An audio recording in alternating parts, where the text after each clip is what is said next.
છેલ્લા 2 વર્ષથી અપહરણ તથા પોક્સોના ગુનામાં નાસ્તા પડતા આરોપીને પકડી પાડતી પાંડેસરા પોલીસ મહેરબાન પોલીસ કમિશનર સાહેબ શ્રી સુરત શહેર તથા સંયુક્ત પોલીસ કમિશનર સાહેબ શ્રી સેક્ટર 2 સુરત શહેર તથા નાયબ પોલીસ કમિશનર ઝોન 4 સાહેબ શ્રી સુરત શહેર તથા મદદનીશ પોલીસ કમિશનર સાહેબ શ્રી એચ ડિવિઝન સુરત શહેર નાઓએ અગાઉ ગુનામાં સંડોવાયેલ નાસ્તા પડતા આરોપીઓને પકડી પાડી કાયદેસરની કાર્યવાહી કરવા સૂચના આપેલ હોય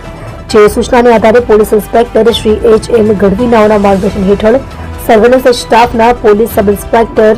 શ્રી એન ટી પુરાણી નાઓ આજરોજ સર્વેલન્સ સ્ટાફના પોલીસ માણસો પેટ્રોલિંગમાં હતા. દરમિયાન એએસઆઈ ખોડુભા સબળસંગ તથા પોલીસ કોન્સ્ટેબલ અજીતસિંહ મોતીભાઈ નાઓએ ચોક્કસ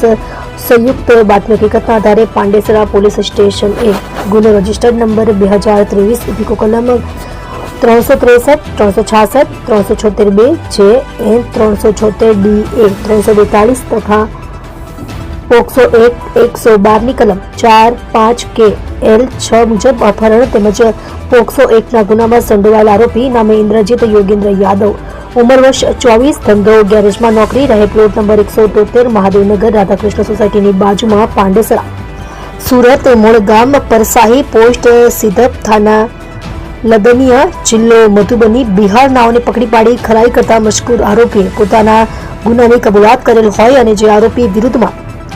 CRPC કલમ 70 મુજબનું વોરંટ મેળવેલ હોય જે મજકૂર આરોપી વિરુદ્ધમાં કાયદેસરની કાર્યવાહી કરેલ છે. તમે જોઈ રહ્યા છો ગુજરાત સમ્રાટ news channel, chief editor Bhavesh પાટીલની સાથે.